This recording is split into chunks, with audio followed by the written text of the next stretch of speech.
ambacho kipo duniani kipo kwa bahati mbaya. Ndio maana Biblia inasema kwenye Zaburi, hata waovu kwa ajili ya siku ya ubaya. Bwana Yesu asifiwe sana. Waovu wapo kwa ajili ya siku ya ubaya. Yuda alikuwa pale kama mtumishi wa Bwana kwa ajili ya siku ya ubaya. Ndio maana akamchagua na yeye aingie kwenye huduma, ili kwa siku ya uovu aweze kucheza katika uovu wake. Bwana Yesu asifiwe sana. Kwa hiyo vitu vyote ni mtumishi wa Bwana. Sasa mimi pointi yangu ni kwamba tumwangalie Mariamu, anapewa jukumu la kumtumikia Mungu, tayari ni mtumishi, lakini anapewa jukumu lingine, na Mariamu anakubali wito kwamba mimi ni mjakazi wa Bwana na iwe kwangu kama ulivyosema. Manake anatufundisha, Mungu anatufundisha nini? Kwamba tunapopewa wito na Mungu tusikatae, tuwe lazi kuifanya kazi ya Mungu, tuwe tayari kumtumikia Mungu katika nafasi ambayo tumepata. Bwana Yesu asifiwe sana. Si wewe unataka, ni Mungu ametaka. Si wewe unataka, ni Mungu ametaka. Ndio maana fuatilia watumishi wa Mungu wote kwenye Biblia. Sisemi sisi ambao tupo hai. Kwenye Biblia utaona kina Petro kabla hawajao watumishi wa madhabahuni, kwanza walikuwa ni wavuvi. Manake si mapenzi yao waje watumike madhabahuni, bali Mungu aliwatoa kwenye uvuvi akawaleta madhabahuni. Angalia Isaya, kabla hajawa nabii alikuwa na maisha mengine kabisa. Mwangalia Yeremia, anajaribu hata kukataa mimi ni mtoto, manake hakutaka yeye, ni Mungu ametaka. Tena Mungu anamwambia usiseme mtoto, utakwenda kwa kila nitakaye kutuma, utasema kile ninachotaka mimi waambie. Bwana Yesu asifiwe sana. Akina Petro, mitume wale 11 wa Yesu kimondoa Yuda, wote wale Yesu aliwakuta maeneo tofauti tofauti. Wengine walikuwa wakulima, wengine walikuwa wavuvi, wengine walikuwa watoza ushuru kama Zakayo. Bwana Yesu asifiwe sana. Lakini Yesu anawaita, anawatoa kwenye nafasi zao, anawapa utumishi mwingine.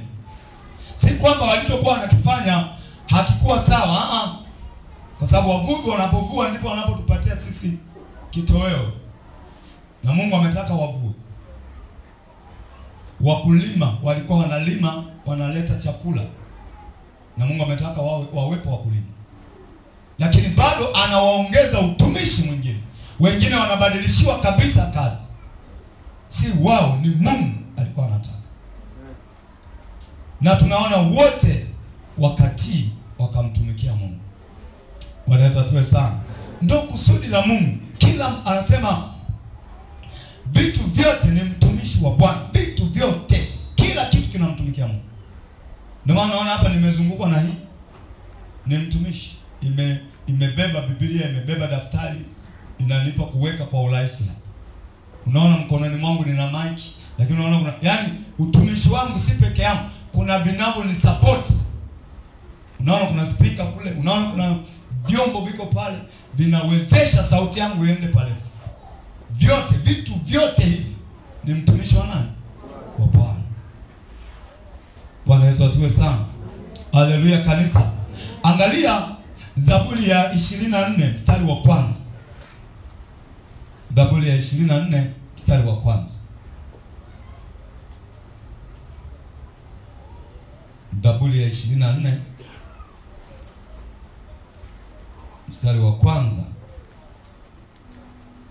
Anasema hivi: nchi na vyote vivijazavyo ni mali ya Bwana, dunia na wote wakaao ndani yake. Nchi na vyote vivijazavyo ni mali ya Bwana, dunia na wote wakaao ndani yake ni mali yake. Kwa hiyo kila unachokiona ndani ya dunia hii ni mali ya Mungu. Lakini anasema na sisi wote tunaokaa ndani yake ni mali yake. Sasa unafikiri ametuweka tu tufurahie dunia? Hapana. Tunarudi kwenye maandiko yanasema vitu vyote ni mtumishi wa Bwana. Kwa Kwa hiyo vitu vyote unavyoviona Mungu ameviweka katika dunia hii, ameviweka vimtumikie, ameviweka vimtumikie. Unaweza ukajiuliza, maana hata shetani amewekwa mtumikie? Anasema hata wabaya kwa ajili ya siku ya ubaya. Bwana Yesu asifiwe sana. Haleluya kanisa. Nchi na vyote vivijazavyo ni mali ya Bwana, dunia na wote wakaao ndani yake. Wewe na mimi tunakaa ndani ya dunia. Kwa ina maana tumewekwa si kukaa tu, tumewekwa tutumike. Tumtumikie Mungu. Tumikie Mungu katika mahala ulipo. Upo kwenye familia, kuna utumishi kwenye hiyo familia. Upo kwenye ndoa, kuna utumishi kwenye hiyo ndoa. Ndio maana anasema malezi mazuri ya mtoto ni ya baba na mama. Ni utumishi. Bwana Yesu asifiwe sana. Ni utumishi. Useme mimi mwanandoa tu. Pale pale kwenye ndoa ni mtumishi. Ndio maana tumesoma kwenye sadaka kwamba Mungu ndo anamweka mwanamke nyumbani aliyetasa, akampa watoto, akawa mama wa watoto. Mungu ndo anamweka. Umekaa kwenye ndoa kama mwanamke, kama baba, Mungu ndo aliyekuweka kwenye hiyo ndoa. Kuna utumishi wake pale. Unazaa watoto, unahakikisha maono na malengo ya watoto hao unayatimiza kwa kuingia gharama, unakusanya hela, unawasomesha, unakusanya hela, unawasomesha. Wakati mwingine unajinyima hata kula, unajinyima hata kuvaa, ili watoto wako wasome, wafike pale ambapo Mungu anataka. Ni utumishi. Ndio maana baba mwovu au mama mwovu ajali, yani anazaa atajilea mwenyewe. Nilikuwa nasikiliza siku moja redio, mtoto anasema namtafuta mamangu. Anaulizwa ulipotezana na mamako lini? Anasema tukiwa bado hata hatujielewe, mama alituacha ndani akaondoka, nikiwa mimi na kakaangu. Hiyo anasema hiyo walisimuliwa, ila kakake anakumbuka vizuri. Kwa wadogo, yani kingine ka miaka miwili na kidogo hapo, kingine kadogo kabisa, kawaacha ndani kaondoka. Anasema tangu hapo hatujamwona mama mpaka leo tunamtafuta. Tumeshakuwa watu wazima, mpaka tumeolewa, kaka ameoa, tunataka tumuone tu mama yetu anafananaje. Kakimbia utumishi. Unaweza asiwe sana. Wazazi hao manake wamekimbia kufanya kile ambacho Mungu alitaka wafanye. Sinaona wako vijana wako tayari kufanya zinaa, matokeo ya zinaa anakataa. Mimi siko tayari kuwa baba sasa. Katoe hiyo mimi. Alitakiwa akatae zinaa, sio matokeo ya zinaa. Ushazini tayari, alafu kilichopatikana kwa hiyo zinaa unasema siko tayari kuitwa Mungu. Katoe hiyo mimi. Anatoa na pesa zake, anakataa nini na alifanya nini? Angalia hao wazazi wamewafungia watoto ndani. Wale watoto wasema mama ndo alituacha.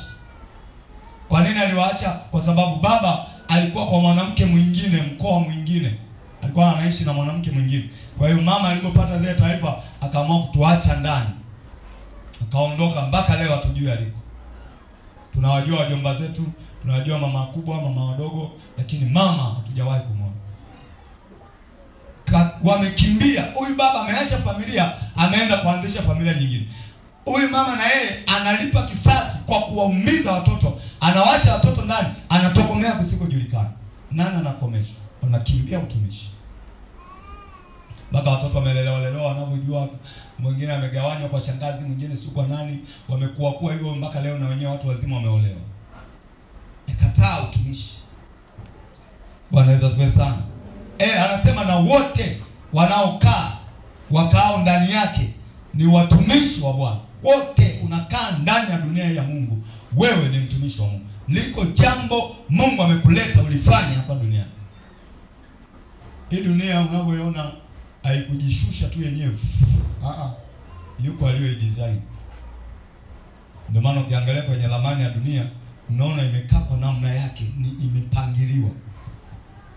Imepangwa ikapangika. Bwana asifiwe sana.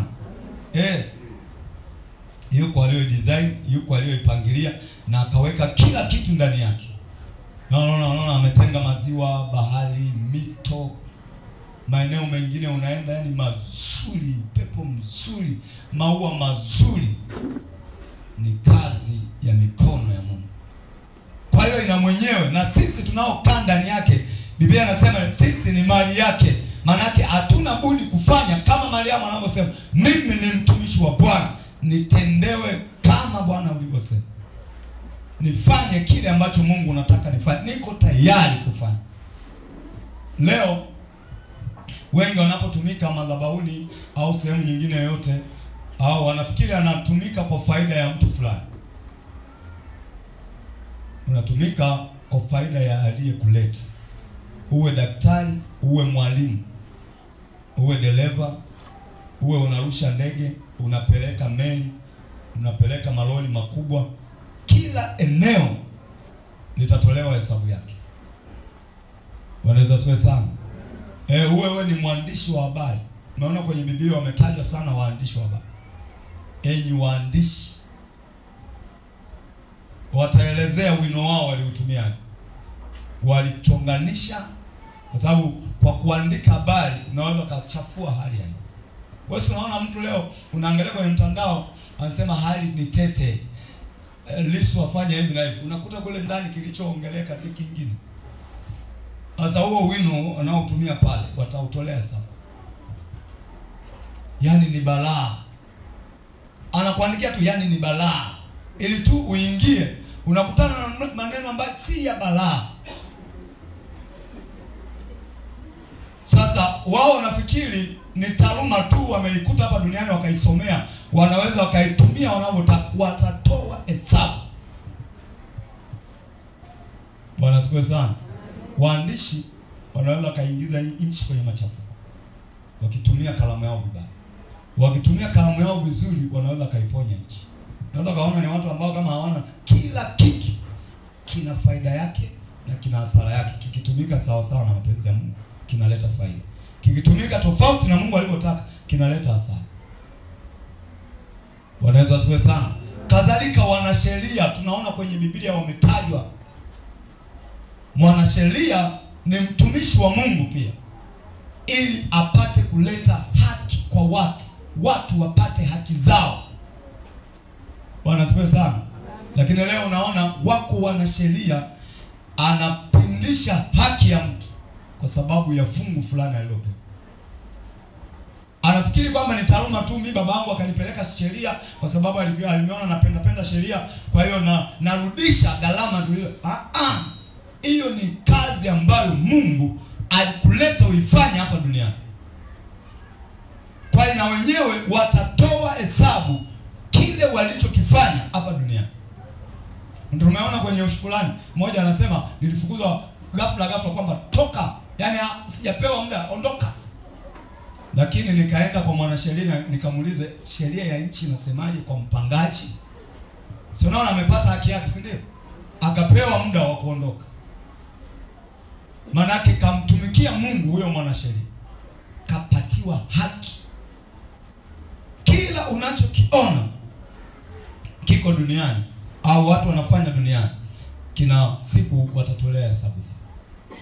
Ndio maana ya Mariamu kusema mimi ni mtumishi, hicho Mungu anachosema nitakifanya, tena kwa uaminifu. Bwana Yesu asifiwe sana. Haleluya kanisa. Mama, baba ni watumishi wa Mungu. Ndio maana unaona utumishi anaopewa Mariamu hapa ni wa kupokea jukumu la kubeba mimba hata kuzaa na kulea mtoto mpaka afikie malengo yake. Haleluya kanisa. Bwana Yesu asifiwe sana. Angalia Mwanzo 1:26 mpaka 30 pale. Mwanzo 1:26 hapo naweka kama samani. Mwanzo 1:26 anasema Mungu akasema na tumfanye mtu kwa mfano wetu, kwa sura yetu, wakatawale samaki wa baharini na ndege wa angani na wanyama wa nchi yote pia na kila chenye kutambaa kitambaacho juu ya nchi.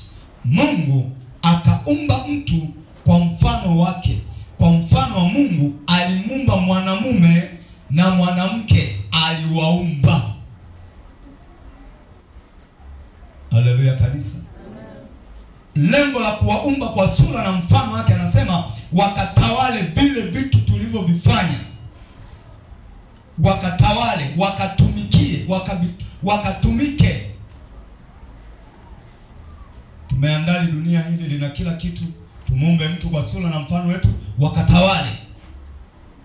Manake hata watawala wanaongoza watu ni watumishi wa Mungu, nao watatoa hesabu katika utawala wao. Tofauti na kizazi hiki, mtu anatawala vile anavyotaka yeye, anafikiri yuko sahihi. Kuna siku ya kutoa hesabu ya utawala wake, maana aliyetaka tutawale ni Mungu. Bwana Yesu asifiwe sana. Anasema akamuumba mtu kwa mfano wake, kwa mfano wa Mungu alimuumba mwanamume na mwanamke aliwaumba. Kule juu anasema wakatawale samaki na bahari na vyote tulivyovifanya. Kwa hiyo hakuna mtu ambaye katika nafasi yake ambaye hata itolea hesabu. Kila mtu atatoa hesabu kwenye nafasi yake. Watawala watatoa hesabu katika utawala wao, wanaoongoza wengine. Ndio maana wale ambao wanajua kuna hesabu wanakuwa makini sana. Akiona amekosea anasema najihuzuru, sitaki kuharibu zaidi. Anajua hesabu itatolewa. Wale ambao hawajui, hata akikosea hataki kuacha, anafikiri kwa akili yake amekaa pale. Bwana Yesu asifiwe sana. Hata mimi hapa ni Mungu ameniweka. Ndio maana nikienda vibaya, hata kama ni mshirika, huwa namuomba msamaha. Bwana asifiwe sana. Namwambia Bwana nisamehe, hapa naona ni Mungu alitaka iwe hivi. Mimi nimeenda kibinadamu, nisamehe. Bwana asifiwe sana. Wanajua wako washirika wengi tu, nilipowaonya kwa makosa, baadaye Mungu akanishuhudia kwamba hili nimetaka mimi liwe hivi, nilirudi kwa yule mshirika na kumwambia nisamehe. Kumbe ni Mungu alitaka liwe hivi. Kitu ambacho watu wengi wanashindwa. Sasa mimi ni mtawala, mimi ndo kiongozi, nawezaje kushuka nimwombe msamaha mtu wa chini kule? Kama unajua ni Mungu amekuweka, haraka sana utashuka unapogundua umekosea. Bwana Yesu asifiwe sana. Ili usiharibu utumishi wako, ili usiharibu kazi yako ambayo utaitolea hesabu. Bwana Yesu asifiwe sana. Haleluya kanisa.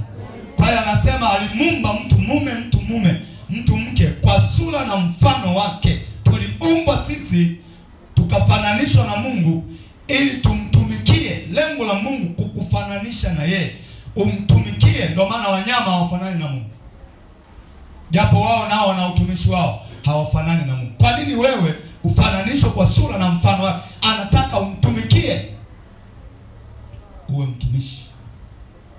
Ndio maana amekupa na ufahamu wa kuelewa baya na jema. Amekupa akili ya kujua mabaya, ya kujua mema. Wanyama hawana hiyo akili. Bwana Yesu asifiwe sana. Mimea haina hiyo akili. Ndio maana Yesu wakati wa mwili wake akawa ametembea na msafara wa mitume, wanafunzi wake. Akafika mahali Biblia inasema akaona njaa, akauendea mtini ili atake matunda kwao. Alipokuta hakuna matunda, akaukemea ule mtini. Hebu fikiria kwa akili ya kibinadamu. Mimi naondoka labda na baraza la wazee, tunasema jamani, tuna safari ya kwenda Kibamba au Kibaha au tufanye Mlandizi kabisa. Miaka ile magari hamna, kwa hiyo tutatembea kwa miguu mpaka tufike Mlandizi. Kwa hiyo tukiwa labda Kibamba kule au Kibaha, tunapatwa na njaa na tunaona pembeni miti ya miembe. Tunajua na haya ni majira ya maembe. Hebu twende kwenye mti ule wa mwembe, tukikuta matunda ndani yake tupambue, tule, tushibe, tuendelee na safari yetu. Unafika kwenye mti wa mwembe, ule mti hauna tunda lolote. Alafu mimi mchungaji naanza kuongea na ule mti, kwa nini hauna matunda? Kuanzia leo mtu hatapata matunda kwako. Nyinyi mtanionaje? Tasema hii njaa sasa imekimbilia kichwani. Sema mchungaji, njaa imekimbilia kichwani. Anaongea na mtu eti anaokemea. Bwana asifiwe sana. Lakini walipoenda ile safari, waliporudi, Petro akakumbuka eneo hili Bwana aliuonya mti. Alipoutazama ule mti umekauka, akasema Bwana, hebu ona ule mti ulio ulani umekauka. Wao wanaona ni kitu cha ajabu, lakini Yesu anaongea akimaanisha kwamba wewe nimekupanda uwe mtumishi, uzae matunda. Yako wapi matunda? Na haya ni majira ya kuchukua matunda. Kwa nini kwako nimekosa matunda? Wewe angalia hiyo miti iliyokuwa na uaminifu. Kwa mfano, fuatilia tu mti wa mwembe, natoa mfano wa mwembe. Ikifika tu mwezi fulani unaanza kutoa maua, si ndio? Au unakuta utafikiri wameambizana, miembe yote itatoa maua. Wewe unajua kusema saizi maembe yameanza kutoa rangi ndani. Saizi yanaiva, nani anaivisha? Nani anaisemesha itoe matunda? Nani anaisemesha ivishe matunda yake? Ni Mungu ameiweka kama mtumishi. Yale matunda unakula wewe mwanadamu, kuna wanyama wa porini wanakuja wanakula, kuna ndege wa angani wanakuja wanakula. Mwembe, ule mti wa mwembe umetumika kulisha viumbe wengine. Bwana asifiwe sana. Ndio maana Yesu anashangaa, haya ni majira yako kuwa na matunda. Yako wapi matunda? Anaamua kulani ule mwembe, ule mti. Akamwambia kuanzia leo mtu asile matunda kwako. Kwa nini aulaumu? Manake Mungu anaona ni uzembe. Kwa nini huna matunda? Kwa nini ukose matunda? Ni uzembe. Binadamu unaona mti unafanyaje kwa uzembe? Ni mtumishi wa Bwana. Vitu vyote tumesoma, mbingu na nchi na vyote vivijazavyo ni mali ya Bwana, na wote wakaao ndani yake. Kwa hiyo miti inanyeshewa mvua, inapewa hali ya hewa ya mabadiliko, wakati wa baridi, wakati wa joto, wakati wa mvua, ili itimize utumishi wake. Haipo tu inyonye maji, inywe maji, itimize utumishi kwa Mungu. Bwana Yesu asifiwe sana. Haleluya kanisa. Vitu vyote ni mtumishi wa Bwana. Sasa kwako wewe mwanadamu, kwa nini Mungu amekuumba? Funge huo mlango. Kwa nini Mungu amekuumba? Sababu ya kwanza, anataka umtumikie. Na amegawanya huo utumishi katika ngazi mbalimbali. Kwako mwanadamu, ameugawanya huo utumishi katika ngazi mbalimbali. Katika ngazi mbalimbali, ngazi tofauti tofauti. Ngazi ya kwanza nataka tuiangalie leo ni utumishi wa madhabahuni. Mimi nimeandaa hapa ngazi mbalimbali. Leo tutaanza na utumishi wa madhabahuni. Bwana asifiwe sana. Utumishi wa madhabahuni. Ndani huko kuna viti, unaweza kaingia wengine huko mkakaa.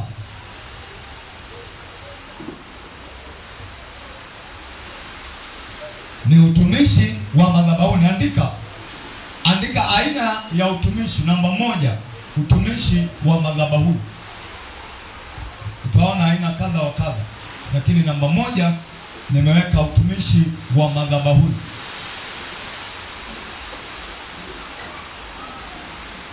Utumishi wa madhabahuni. Aina ya utumishi namba 1, utumishi wa madhabahuni. Lazima andika pale juu aina ya utumishi. Namba 1, tunaanza na utumishi wa madhabahuni. Utumishi wa madhabahuni. Hata kama hakuna kiti, unaweza kaingia ukasimama nyuma. Usikubali kuloa wakati ndani kupo. Ndio maana tunatamani tujenge hata hema. Unajua mahali tulipo hapatutoshi. Utumishi wa madhabahuni tumeshaandika. Twende kitabu kile cha Kutoka sura ile ya 28 mstari wa 1 mpaka wa 3. Nataka tuangalie utumishi wa madhabahuni.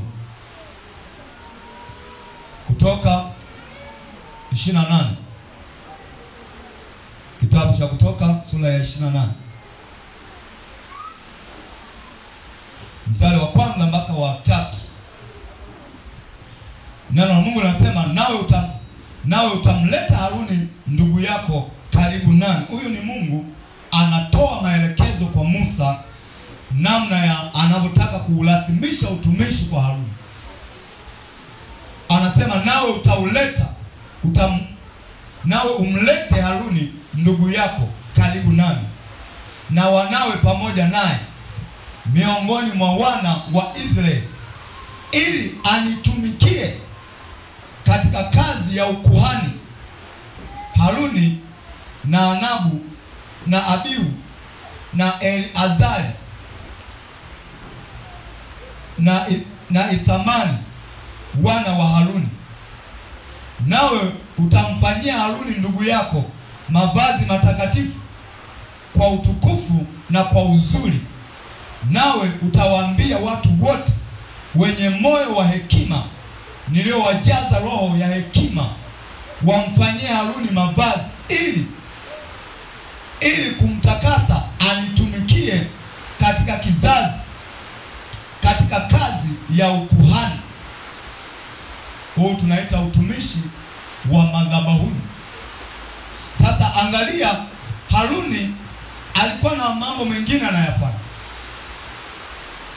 kabla ya kupewa hili jukumu. Alikuwa na utumishi mwingine alikuwa anaufanya, lakini Musa mtumishi wa Mungu anapokea maelekezo kwa Mungu kwamba nenda kamwambia Haruni, alafu mlete kwangu, mlete karibu na mimi pamoja na watoto wake. Anawataja majina hapo, wao watumike kwenye kazi ya ukuhani, wanitumikie madhabahuni. Sasa hapo utasema ni Haruni alitaka? Ni Mungu ametaka wamtumikie. Bwana Yesu asifiwe sana. Ni Mungu ndiye anayetaka wamtumikie. Tukirudi kule nyuma, Biblia inasema mbingu na nchi na vyote vivijazavyo na wote wakaao ndani yake ni mali yao. Ukiangalia mahali pengine anasema vitu vyote ni mtumishi wa Bwana. Kwa hiyo Haruni hakujua kwamba Mungu amemleta duniani ili awe mtumishi wa madhabahuni. Yeye alijua katika yale aliyochagua kuyafanya ndo ayafanye haya, lakini anashangaa siku moja kwa kinywa cha Mungu anamwelekeza Musa, anamwongoza Musa, mwambie mlete Haruni kwangu, mlete karibu na mimi, yeye na wanao, ili wawe na utumishi kwa kazi ya ukuhani, wanitumikie. Bwana Yesu asifiwe sana. Ndio maana kama Mungu amekupa neema ya kumtumikia, tumika kana kwamba hutatumika tena. Kwa nini? Ili hata utakapotoa hesabu yako iwe nzuri, matokeo ya kazi yako iwe nzuri, usiwe na uzito kwa kumtumikia Mungu. Ndio maana nimesema aina za utumishi. Nimeanza namba 1, utumishi wa madhabahuni. Utumishi wa madhabahuni si sisi tulitaka, ni Mungu ametaka tumtumikie. Mimi sikuwaza siku moja nitasimama mbele za watu. Kwanza nilikuwa na ugonjwa wa haibu. Bwana asifiwe sana. Nilikuwa na hiyo homa ya haibu. Ujasiri wa kusimama mbele za watu hivi nilikuwa sina. Zamani zile ukitaka kunimaliza kabisa, basi nisimamishe mbele za watu. Nilikuwa kama naenda mahala, kama mbele kuna msiba, basi nabadili njia, napita nyingine. Maana makusanyiko ya vijijini ni misiba au harusi. Bwana asifiwe sana. Lakini angalia, hao ambao tulikuwa na aibu ametufanya kuwa jasiri, kwa sababu ndicho alichotaka tukifanya hapa duniani. Sikuwa na uwezo wa kuongea mimi mbele za watu, sikuwa na uwezo wa kuweza kusimama mbele za watu kama vile Haruni ambavyo alikuwa hana huo uwezo. Alikuwa na mambo mengine anayofanya, lakini Mungu anamwambia Musa, mlete karibu na mimi ili nilazimishe huduma ya utumishi wa kikuhani ndani yake. Bwana Yesu asifiwe sana. Haleluya kanisa. Kwa hiyo kama Mariamu alivyosema kwamba mimi ni mtumishi wa Bwana, kumbe tunatambua vitu vyote vipo duniani kwa kusudi la Mungu. Bwana Yesu asifiwe sana. Siku moja, muda mrefu sana, muda miaka imepita sasa, nilikutana na mtu mmoja kwenye basi tunasafiri. Yule mtu akasema, bwana, pamoja na madhambi yangu mengi, alianza hivi historia, pamoja na madhambi yangu mengi, lakini najua kuna kitu tu nimefanya, Mungu ataniambia kwa hili ulifanya vizuri. Nikamwambia, kwa nini unajihukumu na madhambi mengi? Sasa yani bwana, wewe hujui tu, nimefanya madhambi mengi sana, lakini kuna kitu najivunia na mimi, walao nimefanya hiki kwa Mungu. Nikamwambia, kwa nini? Nasema, ngoja nikupe story tu kwa kifupi tu, usitake kunijua, lakini acha tu nikupe, kwa sababu nimeanza mwenyewe kuambia Mungu atanisamehe. Niambia, nipe hiyo story. Anasema, mchungaji, kuna mtu mmoja aliwahi kuniletea milioni 45. Akaniambia, bwana, hela hii nakupa kazi, niulie fulani na fulani. Bwana asifiwe sana. Milioni ngapi? 45. Anasema nikazipokea zile hela. Nimefika ndani nyumbani nikafikiria. Asema nikawaza hivi, ili dunia halijajishusha, ili lina mwenyewe. Na tunasikia kila siku makanisani Mungu Mungu Mungu. Nikitoa roho za hao watu, siku naenda nitajieleza nini? Anasema nikamwita jambazi mwenzangu. Nikamwambia, bwana, hapo kuna milioni 45. Sasa hii tunaipiga pasu mimi na wewe, alafu wafuate wale watu. Wamepewa watu wawili waondoe. Sasa tukawafuata, tukamwambia, bwana, sikilizeni, sisi mnatujua, tumepewa hela na mtu fulani, tuwamalize. Sasa sisi hatutaki damu yenu, hebu mpotee. Wanasiwe sana. Asa, kwa hiyo hata nikikumbuka madhambi mengi, nikifika hapa nasema, lakini kwa hili Mungu atanikumbuka, kwa hili walau nilifanya wewe.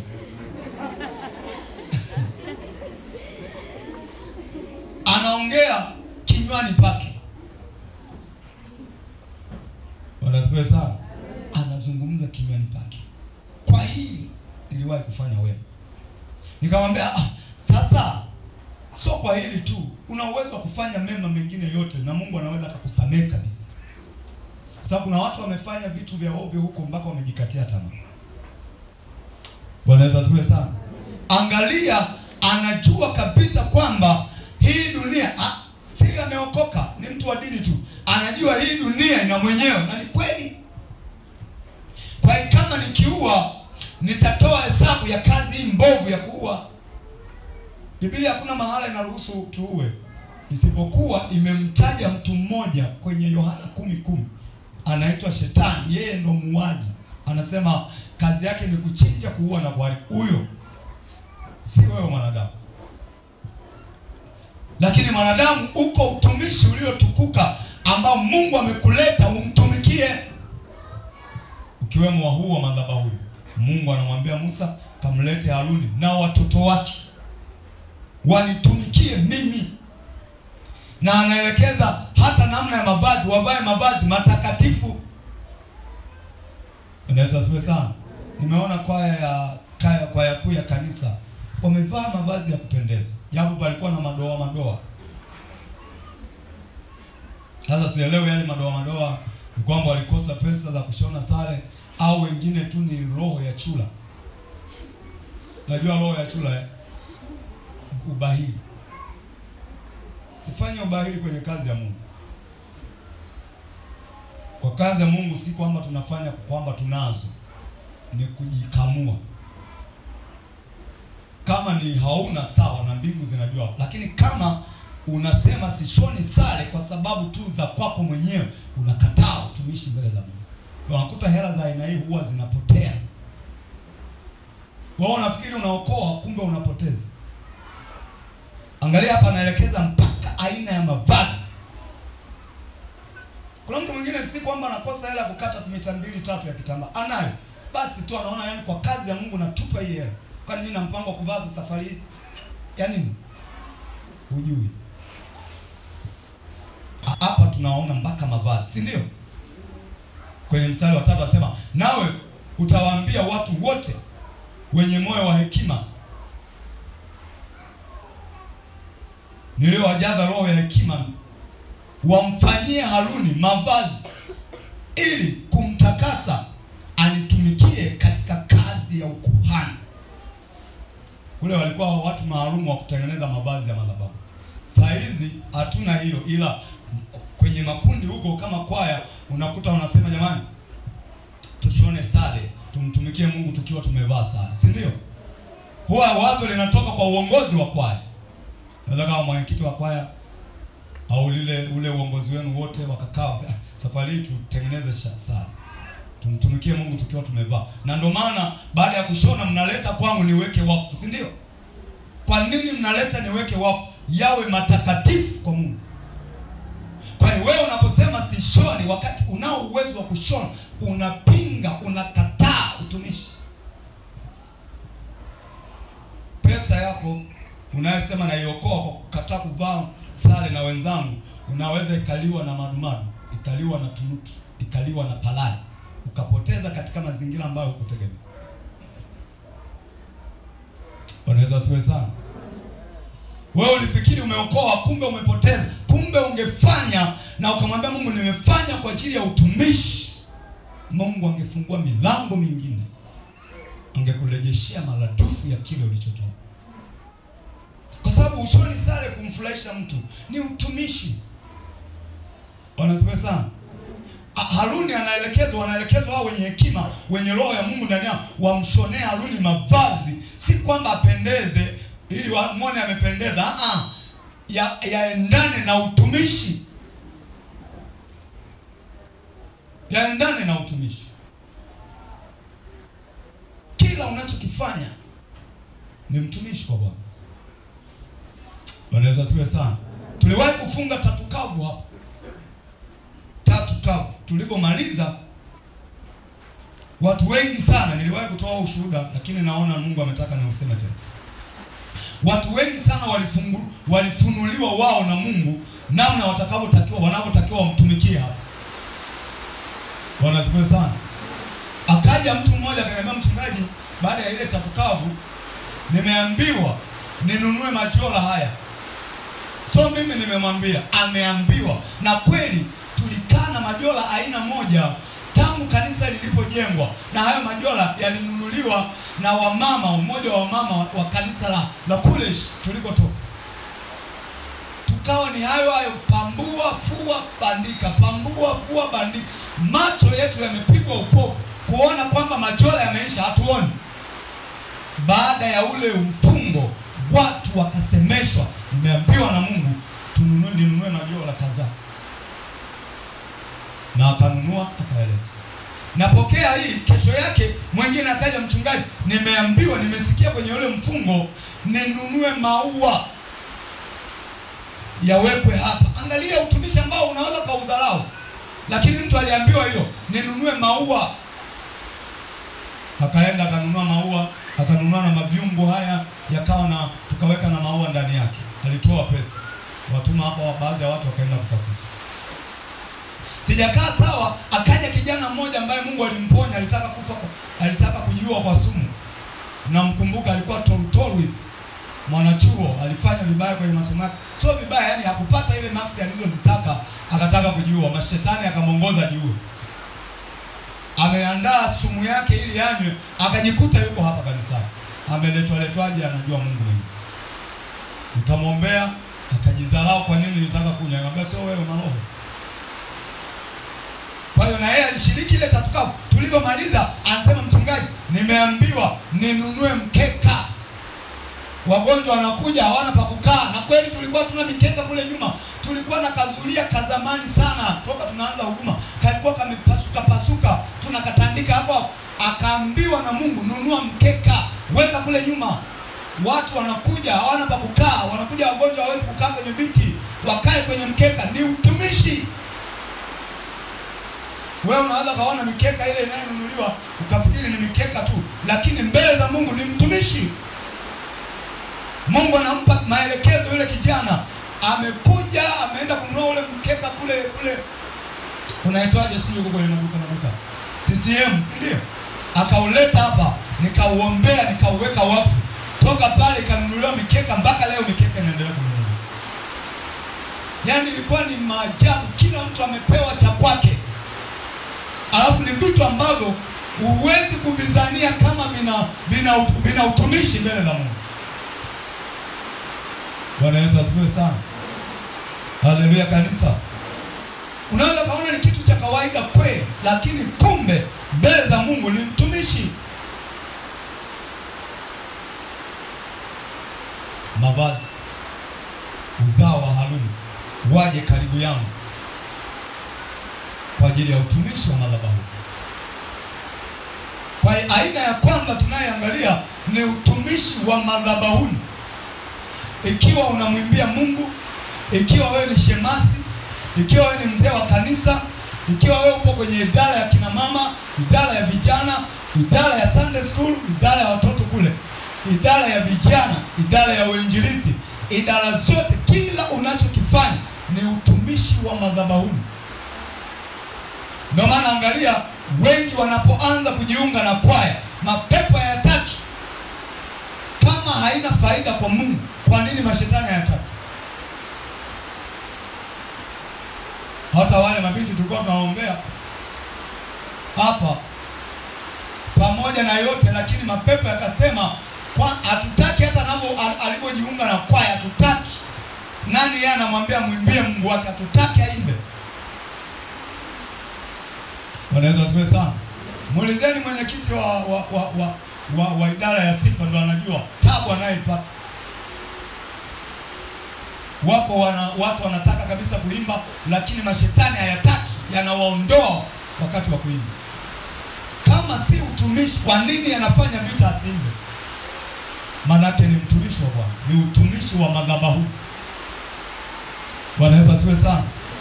Manake ukitumika katika eneo hilo, ipo taji yako. Kama wale wanapotumika kwenye unesi, wanapotumika kwenye siasa, wanaomtumikia Mungu kwa mali zao, watakapopata taji zao, na wewe unayetumika madhabahuni, liko taji kwa ajili ya utumishi wako. Vitu vyote ni mtumishi wa Bwana. Haleluya kanisa. Angalia, tunao wamama wengi hapa, lakini wengi hawataki kujiunga na kwaya. Anaona hawa wanatosha. Ni kweli unaweza ukasema sitaki kujiunga na kwaya kwa sababu kuna kitu kingine nafanya, lakini kwaya ni utumishi. Wako vijana wengi, sio wote wanaoimba. Tunayo kwaya kuu ya kanisa. Tunaona vijana wale ambao wanaimba kwenye kwaya ya vijana, ndio hao wapo kwenye kwaya ya kanisa. Lakini tunao vijana wengi, wababa wengi ambao wangeweza kufiti kwenye kwaya kuu ya kanisa, wakaunguruma bezi kule nyuma. Yeye yuko busy na mambo yake, anaona kwamba ninamtumikia Mungu kwenye eneo fulani, natosha. Ni mtumishi. Bwana asifiwe sana. Ni kweli kuna tofauti ya kalamu, lakini kwa saizi unaona kabisa kwaya kuu haina wanaume nyuma, na wewe ni mwanaume. Kwa nini usimtumikie Mungu hapa? Mungu amekupa sauti nene, manake ni anataka isikie katika unene wake, ikimtukuza yeye. So ungurume tu pale nyumbani, anataka ungurume ukimtukuza yeye. Bwana asifiwe sana. Kwa maana kuna sauti ya kwanza, ya pili, ya tatu mpaka ya nne. leo analazimika kubagua tu humo, wewe utafiti yani, lakini unakuta si sauti yake. Je, kama watu wote tungejua kumbe kufanya hivi ni utumishi, tungekaa kwenye nafasi zetu, jina la Mungu lingeinuliwa sana. Fikiria baba hapo tuliopo hapa wote tungekuwa kwa yakuu na waliopo, sipange noga, pange noga,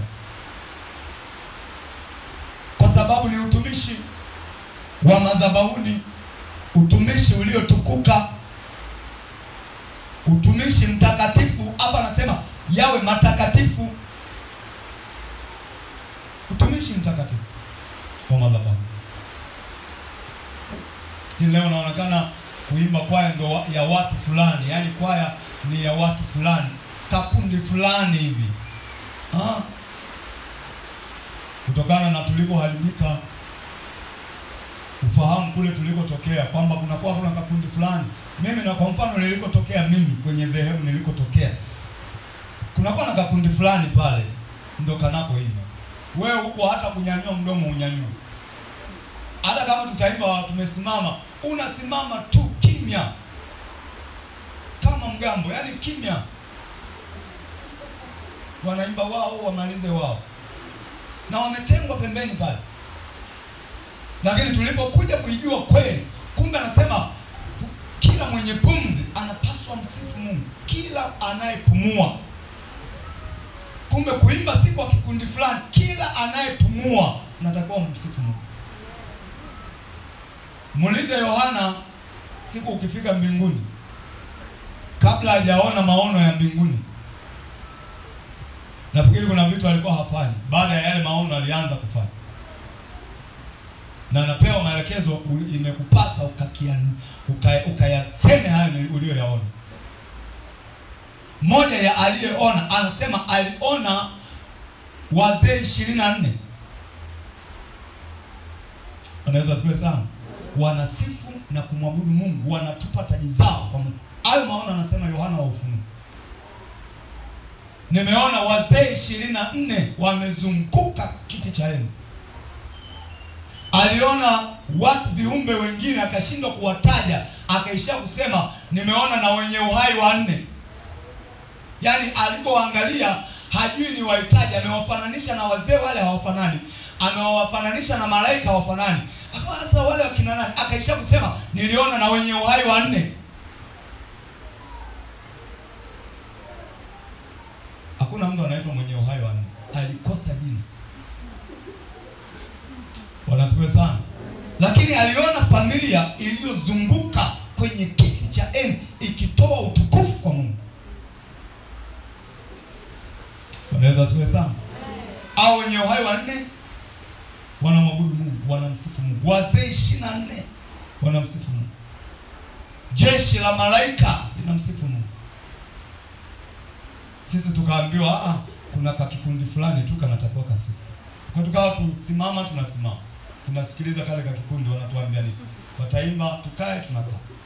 Tulipookoka ndo tukajua kumbe pumzi hii nimepewa, sauti hii nene nimepewa ili nimpazie Bwana sauti yangu. Ndio maana ya kusema mwimbieni Bwana wimbo ule mpya, kwa maana ametenda mambo ya ajabu. Ni nani anayetakiwa mwimbie Bwana wimbo mpya? Kila mwenye pumzi. Wanaweza siwe sana. Ndio maana usipomtumikia Mungu katika utumishi aliyotaka umtumikie, utaitumikia dunia. Utaitumikia dunia. Ndio unaona watu leo wanayaimbia mapenzi. Anatunga wimbo wa kuyasifu mapenzi yanavyofanana, yalivyomchanganya yeye, akachanganyikiwa yeye, anataka ulimwengu wote ujue yeye amechanganyikiwa na mapenzi. Yaani amemchanganya yeye, anataka atushirikishe na sisi. Kumbe ilikuwa sisi watu wa Mungu, namna Mungu alivyotenda mambo ya ajabu, tuushirikishe ulimwengu ujue sifa za Mungu wetu. Tumekataa, matokeo yake walimwengu wanatushirikisha walivyochanganyikiwa na mambo yao. Tumeona kwa wapi usikia mmoja anasifia pombe, simesikia? Ameimbia pombe tamu. acha sijui nilewe pombe tamu, imemchanganya, anaamua kuitungia nyimbo aitangaze. Kwa nini? Kwa sababu wale waliotakiwa kutangaza matendo makuu ya Mungu wamenyamaza. Wanafikiri si utumishi. Kwa shetani anatangaza utumishi wake, ana promote ya kwake. Tangaza mapenzi, anatangaza ulevi, anatangaza anasa mbalimbali. Bwana Yesu asifiwe sana. Utumishi wa madhabahu. Zaburi ya 77. Zaburi ya 77 mstari wa 20. Zaburi ya 77 mstari wa 20.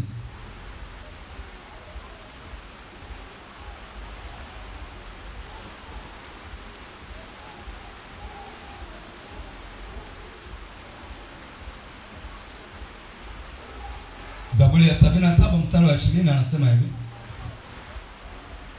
uliwaongoza watu wako kama kundi kwa mkono wa Musa na Haruni. Uliwaongoza watu wako kama kundi kwa mkono wa Musa na Haruni. Musa na Haruni walitumika madhabahuni. Sasa watu wa kipindi kile cha Musa walifikiri ni Musa na Haruni ndio wanaotumika, ndio wanaowaongoza. Kumbe angalia, maandiko yanasema uliwaongoza, yani Mungu uliwaongoza watu wako kama kundi kwa mkono wa Musa na huyo Haruni.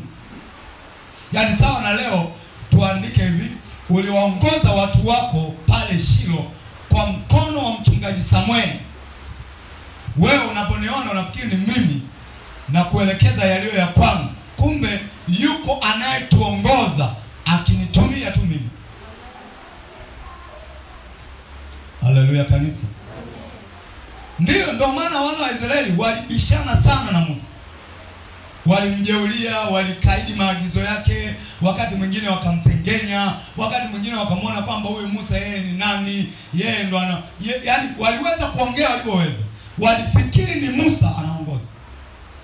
Lakini maandiko yanasema uliwaongoza. Mungu uliwaongoza. Musa na Haruni walitumika kama watumishi.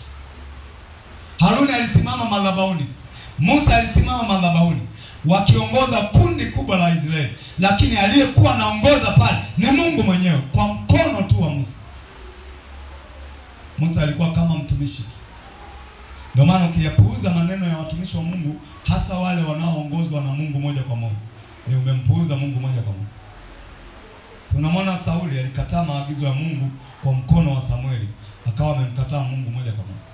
Taifa la Israeli lilikataa maagizo ya Mungu kwa mkono wa Samueli, wakawa wamemkataa Mungu moja kwa moja. Samueli anarudi awaombee rehema, Mungu anamwambia utawalilia watu mpaka lini? Hawajakukataa wewe, wamenikataa mimi unayenitumikia. Wao wanafikiri ni wamemkatalia Samueli, lakini Mungu anasema hawajakukataa wewe, kwa sababu wewe nimekuweka pale madhabahuni kama mtumishi tu, niliyekataliwa ni mimi. Bwana Yesu asifiwe sana. Mama moja alikuja katikati ya wiki kwenye ushauri. Akaniambia, mchungaji, nimekuja tu nikusalimie baada ya ibada. Sio kwenye ushauri, baada ya ibada nafikiri. Ibada ya jioni. Nikamuuliza ni mgonjwa anaendeleaje, maana anauguza mume wake. Akasema, mume wangu kwa kweli haendelei vizuri, ila tu yani saizi kidogo jicho moja linaonaona kwa mbali. Nikasema tuendelee kumwombea. Akasema, mchungaji, majanga yote yaliyompata ni sababu ya siku ile. Kwa sababu baada tu ya ile siku, wiki iliyofuata akakamatwa akaweka ndani. Toka pale akatoka amefanya vikazi vyake kidogo, akaenda kufanya hiyo kazi, amepofuka macho. Nikamwambia kweli sasa, toka siku ile alipokujibu vibaya. Unaweza siwe sana. Taizi ninavyosema haoni vizuri. Lakini mimi sikuumia kwa sababu mimi ni mtumishi. Bwana asifiwe sana. Yaani iko hivi. Yuko mke wake hapa anasali. Mtoto wake amepata shida ya ulemavu. Wanasifiwa sana. Yaani alizaliwa na huo ulemavu. Kwa hiyo watu wa Mungu hapa kanisani huwa walikuwa wanamsupport yule mama. Kutokana na yule mtoto, mtu anaguswa mwenyewe anamsupport. Anaguswa mwenyewe anamsupport. Sasa kumbe vile watu wa Mungu hapa wanapomsupport yule bwana akawa hapendi. Akanishtaki kwa mwenyekiti wa mtaa Manyama. Kwa hiyo nikapigiwa simu, mchungaji unaitwa na mwenyekiti wa mtaa. Una nini wewe, njoo. Nikaenda nikamkuta kakaa pale. Kasalimiana na mwenyekiti, akaniambia bwana, umeshtakiwa na huyu bwana. Anachokushtakia ataeleza hapa. Nasema mwenyekiti, namshtaki huyu mchungaji kwa kumsupport mke wangu. Kwa nini wanamsupport mke wangu? Wanampa jeuri. Kwa hiyo akaongea akamaliza. Mimi kabla sijaongea nikasema mwenyekiti, kabla sijaongea mimi, kwa kuwa mke wake yupo, ngoja aongee yeye mwenyewe. Nilikuwa mimi niongee, mke wake akasema mwenyekiti, naomba niongee mimi kabla hajaongea mchungaji. Yule mama akajieleza kwamba nilipopata changamoto tangu ya ujauzito, kanisa likasimama na mimi mpaka nimejifungua. Toka pale kanisa limesimama, limenibeba. Huyu mwenyewe hajali. Nina mtoto ana shida hii, anaweza kaniachia 5,000 siku 2-3, 5,000 na mtoto ana shida hii, inanisaidia nini? Kwa hiyo alipojieleza yule mama, mwenyekiti pale pale akasema kumbe wewe ndo mkorofi, nitakufunga. Kamgeukia yule. Alipoona yamemgeuka, akaondoka akaanza kunichamba mimi. Tukana matusi ya ndani kabisa. Bila kosa lolote. Na anaondoka anatembea yule kule kakiacha kikao, anasema, "Yaani wewe kaa na mimi nikae. Yaani wewe kaa na mimi nikae." Mimi ni nani? Mtumishi. Baada ya wiki ile nimepewa hizo story na mke wake. Anasema baada tu ya ile wiki ya kufanya huo aliofanya, akakamatwa akaweka ndani kwa makosa mengine. Ametoka, amefanya kazi zake, ameenda kufanya kazi hiyo, karudi kapofuka macho. Mpaka leo haoni. Anasema akugusae wewe anagusa, akugusae wewe unayenitumikia anagusa nini? Nikasema ni kweli Kimwambia, lakini tumuombee kama ni hivyo, tumuombee rehema kwa Mungu. Yaani kwangu mimi sina kinyume, kwanza nilikuwa nishasahau. Hata pale siku ananichamba na kuniambia kaa na mimi nikae, nikao na kicheko kweli ndani, nacheka ndani. Ndani huko kumejaa kicheko. Wala kuweka akilini kwamba kuna kwanza hata nilikuwa sikumbuki. Hata siku anapata hilo tatizo la macho, mke wake akanipigia simu, mchungaji mambo amepata shida, na nikamwombea. Bwana asifiwe sana. Kisasi ni juu ya Bwana. Hiyo ndio utumishi. Kwa hiyo aliwaongoza kundi la watu. Wao wanajua ni Musa, wao wanajua ni Haruni, lakini kumbe ule ni kama ni mkono. Musa yule ni mkono, Haruni yule ni mkono, yuko mwenyewe anayeliongoza lile kundi. Na maana angalia, fuatilia wote waliofanya vita na watumishi wa Mungu kibiblia, fuatilia kwenye Biblia. Kwa mfano, msome Yohana Mbatizaji. Ukiona kama Yohana yule Mbatizaji anakata kichwa, ilikuwa ni maandiko yatimie. Alikuwa amemaliza kazi yake ili Yesu aendelee. Bwana Yesu asifiwe sana. Lakini wale ambao Mungu hakutaka, Mungu alisimama akapambana na ule mkono wa adui. Kwa nini Mungu analazimika kuingilia kati? Kwa sababu ni watumishi, hawa nimewaajiri mimi wanitumikie. Kwa hiyo wanapoongoza kundi, ni Mungu anaongoza lile kundi. Angalia, Mungu anawaambia taifa la Israeli kwa habari ya kumtumikia mfalme wa Babeli. Wao wanasikiliza manabii wanaongea uongo. Nabii mmoja tu alikuwa wa Mungu, anasema msiwasikilize hao manabii wenu, wanawadanganya. Huyo mfalme Nebukadneza ni Mungu ametaka tumtumikie. Na Mungu anamuita mfalme Nebukadneza ni mtumishi wake. Bwana Yesu asifiwe sana. Watu walifikiri ni Nebukadneza, kumbe ni Mungu aliruhusu yote yale. Alitaka yote yale yatokee, ni Mungu.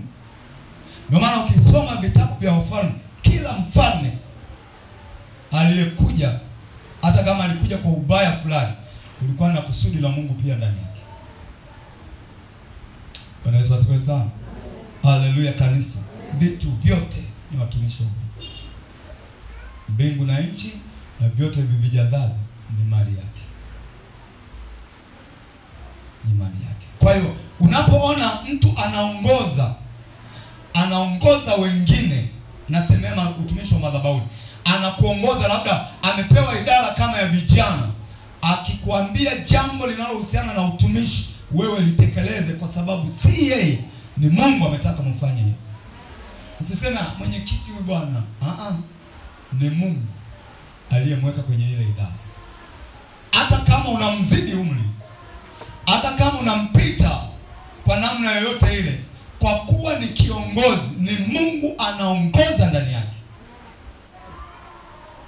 Unaweza siwe sana, ni Mungu anaongoza ndani yake.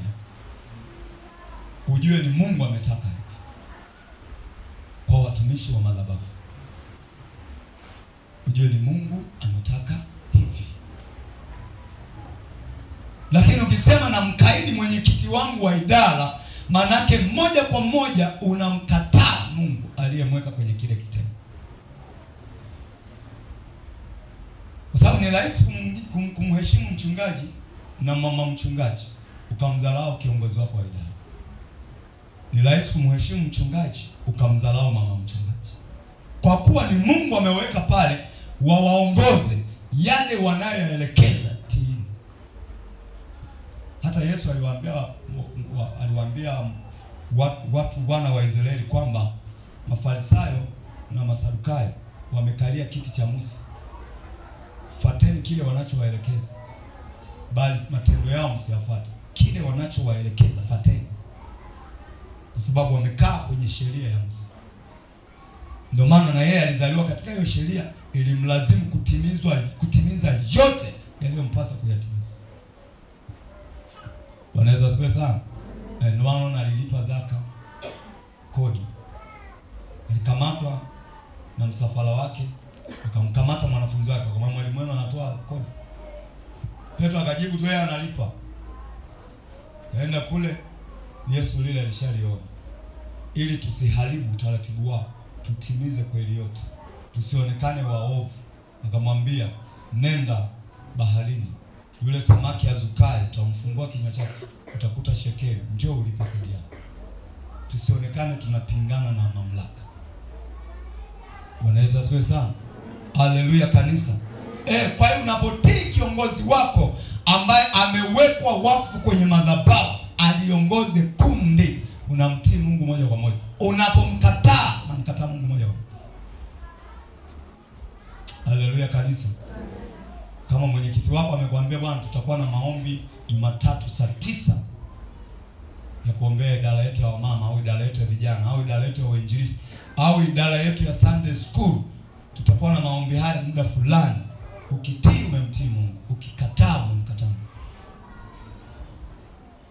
Bwana asifiwe sana. Kwa nini? Wako pale kwa mkono wa Mungu. Yaani wao wanaongoza, lakini ukweli ule ni kama mkono tu. Yaani mkono, unaona mkono ndio unaelekeza, chukua kile pale, peleka pale, nenda mahali fulani, kafanya. Mkono unaelekeza. Kwa hiyo mimi niko hapa ni kama mkono. Jamani, tutakuwa na tatukavu. Jamani, tutakuwa na masaa 24. Jamani, tutakuwa na mkesha. Jamani, tunafanya hivi. Jamani, tunaenda kukesha kwenye zoni. Ni mkono anayeelekeza, yuko huko nyuma, yuko ndani. Hata mnaona mifungo. Mchungaji anataka kutuua huyu. Ni maelekezo. Ndio maana unashangaa unasema, tukienda tukikutana na wenzetu, sisi tunaonekana tumepondeka. Tumepondwa na maombi. Tumepondeka kwa sababu ya utii wenu kwa maelekezo ambayo Mungu anatoa. Bwana asifiwe sana. Mnakuja kwenye ibada labda za idara, unakutana na masomo magumu, yanakutaka uache hiki, uache ukisema mimi simsikilizi huyu, mimi namsikilizaga mchungaji. Unamkataa Mungu anayekuongoza kupitia huyo kiongozi wako anayekufundisha. Bwana Yesu asifiwe sana. Kwa mfano, hapa tumepiga sana vita na mawili. Nilikuwa napiga peke yangu. napiga peke yangu. Tukaja tukapata mwenyekiti anayefanana na mchungaji, na yeye kama tuliambizana, akaanza sasa yeye kuyavalia njuga kweli kweli. Leo unaona vichwa vya wanawake wengi vimepona. Wanasikia sana. Kwa nini zimepona? Walisikia sauti ya mwenyekiti wao wa idara, wakajua ni Mungu amesema ninaacha. Kuna vingunge huko walikuwa hawawezi kunyoa, leo wananyoa. Wanasikia sana. Zindonga za Ziwelale, ngome zimeanguka. Ngome za rasta nyingi zimeanguka. Hapa mwezi kupapenda kwa sababu ni kitu ambacho mnasema akifa mchungaji na mama mwenyekiti, nasuka. Yaani hii shida kwa kitambo tu. Hatufi ng'oo wala tuna mpango wako. Kama unatuombea dua ya hivyo. Hatuna mpango huo. Lakini hata tukifa anasema roho ya nitatoa sehemu ya roho yako, si ndio? Dawa ni kutii. Unapomtii, sisi ni mkono wa Mungu. Mkono wa Mungu uliwaongoza watu wako kama kundi kwa mkono wa Musa na Haruni. Taifa nzima la Israeli, kiongozi alikuwa ni Musa, msemaji wa Musa alikuwa ni Haruni. Leo tunaona kwenye serikali wanasema msemaji wa serikali, kuna rais wa nchi, makamu wake, baraza la mawaziri, alafu kuna msemaji. Sasa Musa ndo alikuwa kiongozi, Haruni ndo alikuwa msemaji.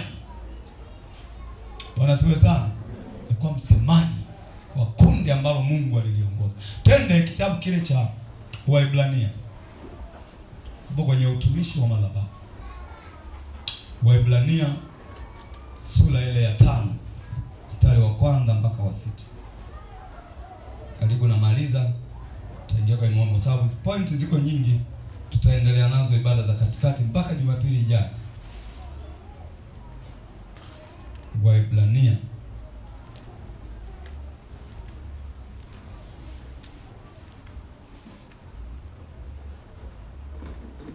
Waebrania sura ile ya 5 mstari wa 1 mpaka wa 6 anasema hivi: maana kila kuhani mkuu aliyetwaliwa katika wanadamu amewekwa kwa ajili ya wanadamu katika mambo yamhusuyo Mungu, ili atoe matoleo na dhabihu kwa ajili ya dhambi, awezaye kuchukuliana kwa upole wao wasiojua na wenye kupotea, kwa kuwa yeye mwenyewe yu katika hali ya udhaifu. Na kwa sababu hiyo imempasa kama kwa ajili ya watu vivyo hivyo, na kwa sababu hiyo imempasa kama kwa ajili ya watu vivyo hivyo kwa ajili ya nafsi yake mwenyewe kutoa dhabihu kwa ajili ya dhambi. Na hapana mtu ajitwaliaye mwenyewe heshima hii. Unaona hapa, hakuna anayependa kuwa mwenyekiti, hakuna anayependa kuwa katibu, hakuna anayependa kuwa mchungaji, hakuna aliyechagua mimi nataka niwe mama mchungaji. Anasema na hapa hapana mtu ajitwaliaye mwenyewe heshima hii, ila yeye aitwaye na Mungu, kama vile Haruni alivyoitwa na Mungu. Huwa hatujichaguli. Kama wako wachungaji wanaosomea, mimi sijui hiyo, lakini mimi ninachojua ni wito kwanza unatangulia, alafu elimu inafuata, si ndio?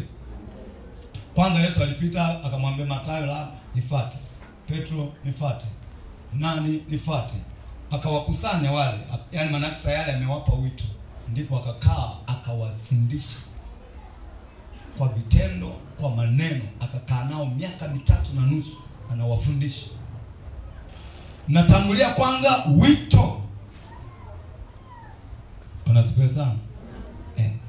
Anasema vivyo hivyo Kristo naye hakujitukuza nafsi yake kufanywa kuhani mkuu, lakini yeye aliyemwambia ndiwe mwanangu, mimi leo nimekuzaa, kama asemavyo mahala pengine, ndiwe kuhani wa milele kwa mfano mfano wa Melkisedeki. Tumezaliwa kwa neno la Mungu, ametuzaa kwa neno lake. Sisi tulijigamulia. Ndio maana unaona hapa tukitaja kila mtu ametoka kwenye imani yake. Mwingine alikuwa Muislamu, mwingine alikuwa sijui nani, mwingine alikuwa sijui nani. Tumeitwa, tumekusanyika, limekuwa kundi la Mungu. Wanaweza asiwe sana. Ukimuuliza kwa nini umetoka kule, anasema ndani yangu nimesikia kuokoka. Kwa nini umeacha dini yako ya kwanza? Ndani yangu nasikia kumwabudu Mungu katika roho na kweli.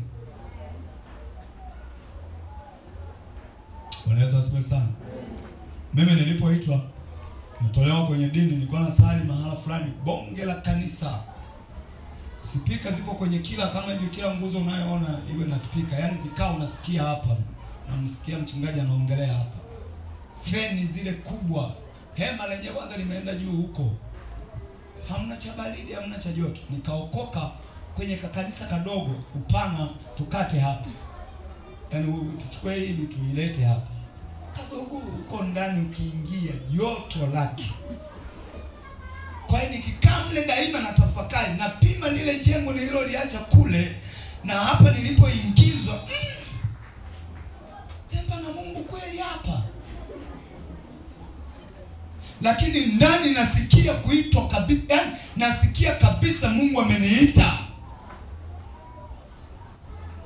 Maswali yalikuwa mengi sana. Yaani kama kuna watu walisumbua Mungu kwa maswali, basi mimi nilikuwa na maswali sana. Mungu kweli? Nikiwa bado bado inaendelea, watu wanafunguliwa, ndani roho ananiambia shuhudia hiki. Uliwahi kushuhudia huko? Angalia hiki. Uliwahi kushuhudia? Jishuhudie wewe mwenyewe. Kwa muda tangu umenijua, umeweza kufanya tena dhambi? Umeweza, ananiletea vile nilivyokuwa navifanya. Unaweza kufanya tena kitu? Umeweza kufanya tena kitu? Mbona umeacha? Nani amekuwezesha kuacha? Mbona kule hukuacha? Ndani kunaongea. Bwana asifiwe sana. Kama ningelazimishwa nisingeweza. Ningerudi kwenye feni, kwenye bonge la hema. Lakini wito, nimeitwa ndani, nasikia kabisa tumikie. Tumikie. Nikaanza kuwa shemasi. So nikawa na shauku kubwa ya kumjua Mungu. Kwa hiyo daima sana nilikuwa mtu wa kufunga, kuomba, soma Biblia. Hivyo na Mungu alinipa likizo wakati huo wa biashara, kaacha. Kwa hiyo nipata muda mwingi sana kumtafuta Mungu. Nilienda spidi, nikachaguliwa kuwa miongoni mwa wainjilisti. Nikaenda. Siku akasema leo tunakujaribu kwenye Sunday school. Nipa taarifa mapema, wiki ijayo tutasimama Sunday school. Hii wiki yote nilikuwa mgonjwa. Na waza nitasimamaje. Watu wenyewe wale walikuwa wengi, yani fanya labda hawa hapa. Lakini na waza, yani nikikumbuka tu moyo Sisi nimpigie mchungaji nimwambie apange mtu mwingine. Unasiwe sana. Siku hiyo imekuja sasa, imetimia Jumapili. Yaani naona masaa kama yanakimbia sana. Jasho linanitoka. Nimekaa napitia ujumbe wangu, narudia tena. Napitia mwisho ndo tunamkaribisha mnenaji, mwinjilisti. Nishajipanga mwenyewe kichwani humo. Kwanza nikifika pale namshukuru mchungaji, namshukuru Mungu kwa kunipa nafasi, nimesha yakalili. Namshukuru mchungaji, nashukuru kanisa. Yaani unaimba ndani huko kama mtoto akitumwa dukani. Nimeshazipangilia. Kusimama pale, Mungu akafanya njia zake mwenyewe. Mpanda kuhubiri, kono huko hivi, maiki iko hivi. Ukiitwa unatoka mbali. Bwana asifiwe sana. Ndio maana nakwambia kama si wito huwezi. Kaviko ujasiri, mtu nimehubiri, natoka kule, nashuka, nashangaa mtu hata ananipa na mkono, umehubiri vizuri. Wewe ulikuwepo kanisani? Umehubiri vizuri. Au umesikia tu nimehubiri? Bwana Yesu asifiwe sana. Lakini ndio tumetolewa huko. sababu ya ule wito unakulazimu ufanye kile Mungu anachotaka kufanya. Wewe usimwone Yeremia kusema kwamba sijui mimi siwezi kusema vizuri au kamlaumu. Ndipo ilivyo. Unaweza kumwona Musa pale anapiga chenga nyingi, sijui mimi ni kigugumizi, mimi sijui wataniuliza huyo Mungu ni nani. Ndipo ilivyo kwa walioitwa. Lakini kwa kuwa ni ulikusudiwa kufanya kazi ya Mungu tangu misingi, kadri unavyomtumikia ndivyo Mungu anavyokuimarisha. Wanasifiwa sana. Amen. Ndivyo Mungu anavyokuimarisha. Tumishi wa madhabahu. Na kadri unavyomtumikia ndivyo unavyotambua kwamba hii si kazi ambayo wewe ungeitaka, ni Mungu ameitaka uifanye. Bwana Yesu asifiwe sana. Nakumbuka siku moja ukawa na mvua mwaka mmoja hapa tumeanza hapa tukwa. Mvua imeanza asubuhi, yani leo ni Jumapili, asubuhi tumeamka mvua kubwa sana. Mvua inazidi kwenda, masaa nayo yanaenda. Niko nyumbani naangalia hii ni saa 2, inatakiwa niwe tumeanza maombi, bado tuko nyumbani, kwa nakaa kule White House. Hapana, ndani kuna kataa, nikajitosa na mvua. Hata mwanguli ndani, ndio mvua inakuja kutata mwanguli ndani huna. Nikajitosa nayo chapa. Mpaka hapo. Nasema leo nitakuwa mwenyewe. Nakuja. Mtu anakuja na yeye amejitandika kanga, acha kanga ilowe nifike kanisani. Hivi mpaka unashangaa. Huyu ametoka ndani. Lakini anasema acha ilowane kanga lakini nifike kanisani. Nikifika nitaitoa. Kwa ikawa mtu anaingia na kanga yake, anakamua pale, anaianika, anakuja ibadani. Nikasema kweli bila wito uwezi. Wanasema sana. Miaka ile sio mvua. Yaani kwanza nikikuta tu mvua ile siendi kanisani. Sio mvua, yaani jua liwake, hali ya hewa ikae vizuri. Nikiangalia tu nguo gani hii nilishavaa. Basi. Yaani unaenda umepata shati mpya. Siku hiyo utaenda na sadaka utatoa. Ili waone unaona shati mpya. Unapita unaangalia vijana wenzako, unaona shati mpya. Uambii, lakini namna ya mwondoko wako na unavyowatazama, wanajua tu jamaa anatulingeshia shati mpya. Likishajulikana basi wiki inayofuata walishaliona. Naenda kanisani kufanya nini? Leo sio shati mpya. Bwana asifiwe sana. Ndio maana unaona hata mvua ikinyesha bado tunafika kwenye utumishi. Tunafika. Paulo anasema ni kitu gani kitanitenga na Mungu wangu? Je, ni ziki? Je, ni adha? Je, ni majaribu? Anamaliza kwa kusema hakuna, kwamba hali yoyote itakayokuwa nitamtumikia Mungu wangu. Huo ndio utumishi wa madhabahu. Hatumtumikii kwa sababu ya kitu fulani. Bwana asifiwe sana. Kwa sababu ukisoma Biblia hawana mshahara watumishi wa Mungu. Isipokuwa Mungu aliwaambia makabila 11 mtakuwa mnafanya kazi za mashamba na kazi zingine, mtawatunza hawa Walawi. Kwamba kile mtakachokuwa mnapata sehemu mtaileta nyumbani kwa Mungu. Ili wapate, anasema ili kiwemo chakula nyumbani mwao. Wanaweza siwe sana. Kwa hiyo wakao hao 11 makabila 11 wana Israeli ndio yanalima, wana mashamba, wana sehemu. Hao Walawi kazi yao ilikuwa umepatwa na shida inayotakiwa madhabahuni, unawapelekea saa yoyote. Walikatazwa kulima, walikatazwa kufanya kazi zingine zote. Bwana Yesu asifiwe sana. Mimi niliingia kwenye huduma nikiwa napenda sana biashara. Na nilikuwa napenda biashara kwenye damu. Na nilikuwa naiweza. Bwana asifiwe sana. Lakini siku moja nakumbuka hapa. Ilikuwa nikiwa nimeenda mjini kufuata mzigo. Simu, mchungaji, nimekuja kanisani na kusubiria hapa. Nina shida hii na hii. Namwambia yeye nisubiri. Narudi kule saa 8 saa 9 yule mtu kanisubiri mpaka kaondoka. Nikiwa kwenye biashara huko, unakuta watu wanakuja wana shida, wanataka kuonana na mtu wa Mungu. Kuna vitu wanataka wamshirikishe. Wao wanaamini wakimshirikisha huyo watapata majawabu. Mimi nipo kwenye biashara na unajua tu muda wangu wa kazi ni saa 10, wa ibada ni saa 10. Kwa hiyo ikifika saa 10 kasoro pale nitaachia, nitakuja kwenye ibada. Nikawa na mfumo huo. Mungu siku moja akanionya. Wanasifiwe sana. Nikiwa kwenye gari naenda kufunga mzigo wa biashara, nikaanza kusikia ndani nyimbo zikaniingiza kwenye uwepo. Nikaanza kusikia hali ya kulia, nikainamia kwenye kiti. Sasa kwenye daladala unaanza kuwaza, hapo naweza nikaulizwa na jirani yangu, bwana umefiwa? Sasa bini inamie kile kiti cha basi cha siti ile ya daladala ili huyu asijue. Hali inazidi kuwa, lakini ndani nasikia sasa kwamba sikiliza shida za watu wangu. Sikiliza shida za watu wangu. Watakuwa wanakuambia wewe, lakini nitakayekuwa nasikia ni mimi.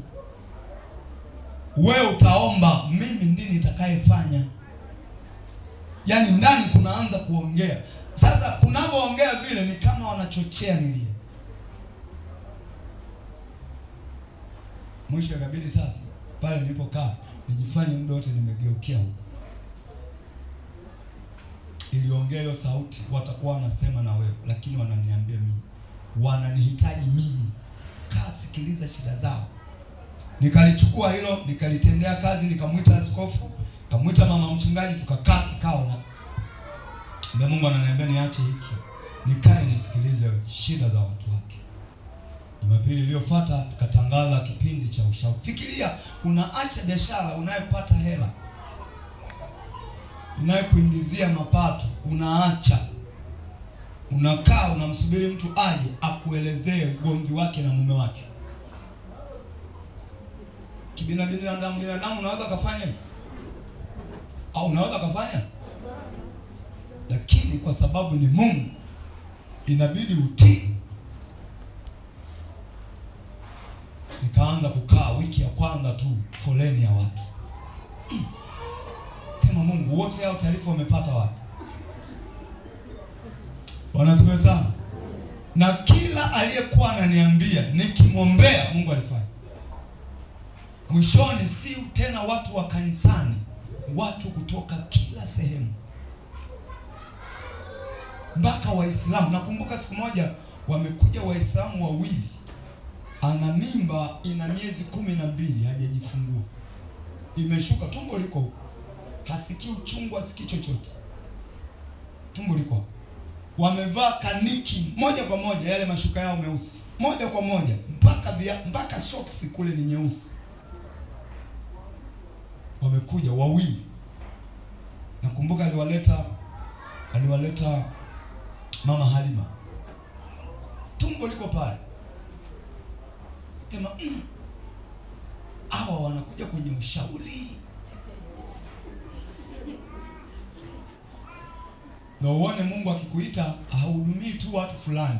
Yeye ni kwa utumishi, ni kwa watu wote. Kwa hiyo akaja kanieleza, mchungaji, tumbo hili lina muda mrefu. Miezi 9 nishasahau. Naenda huwa 12. Nikaomba siku ya 3 akajifungua. Sema kumbe kweli ni Mungu alikuwa anasema na mimi nikae nisikilize shida za watu wake. Toka pale watu waliotendewa kwenye ushauri ni wengi, na mpaka leo Mungu anaendelea kuwafanya. Niambie, ni utumishi si utumishi? Ndio nilikuwa kusoma sana Biblia ndio nikagundua kumbe tangu mwanzo Walawi hawakutakiwa kuwa na fungo huko nje. Tangu mwanzo Haruni na kizazi chake aliambiwa yeye aje atumike tu madhabahu. Leo kwa sababu ya watu kutokujua neno, sijui kulikaidi neno, niseme kulikaidi neno. Wanasema kabisa mchungaji na wewe lazima uwe na vyanzo vya mapato. Mchungaji na wewe lazima chakalika huko. Usitegemee tu kanisani, chakalika huko. Jamani, tulikuwa huko. kama kuchakalika, tulichakalika huko.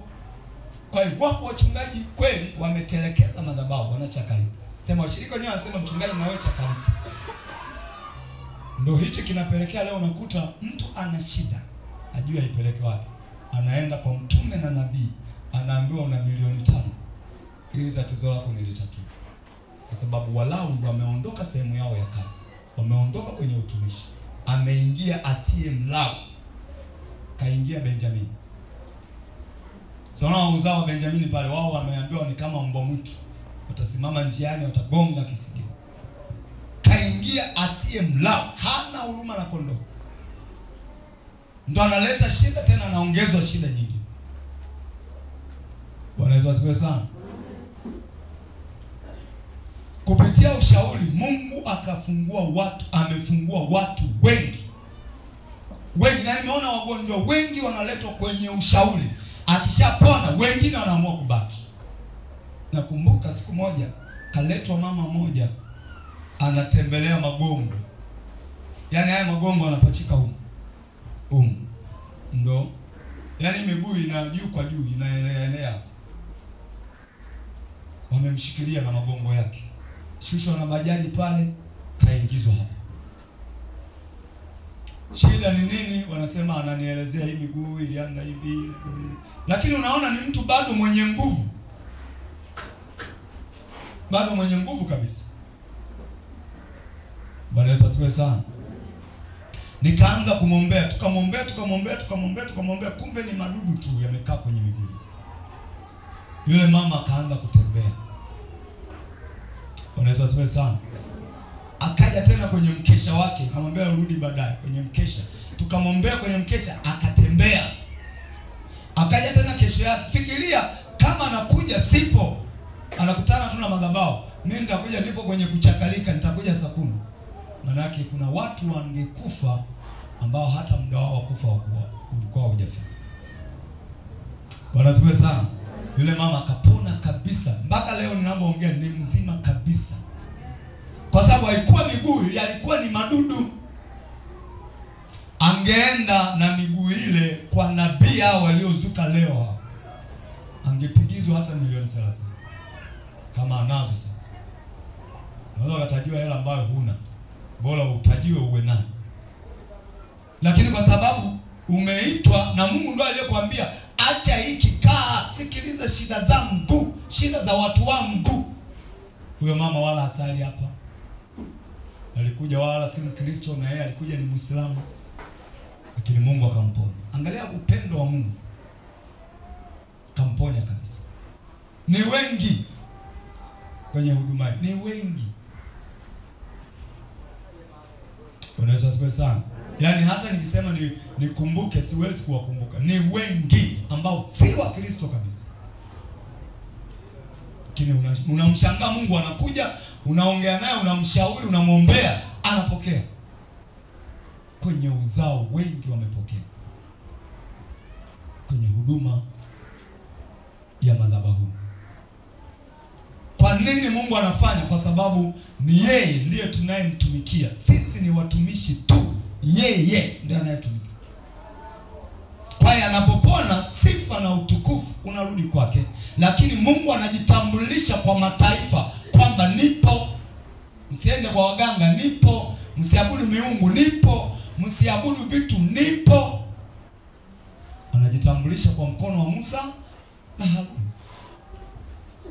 Bwana Yesu asifiwe sana. Kwa mkono wa Musa na Haruni.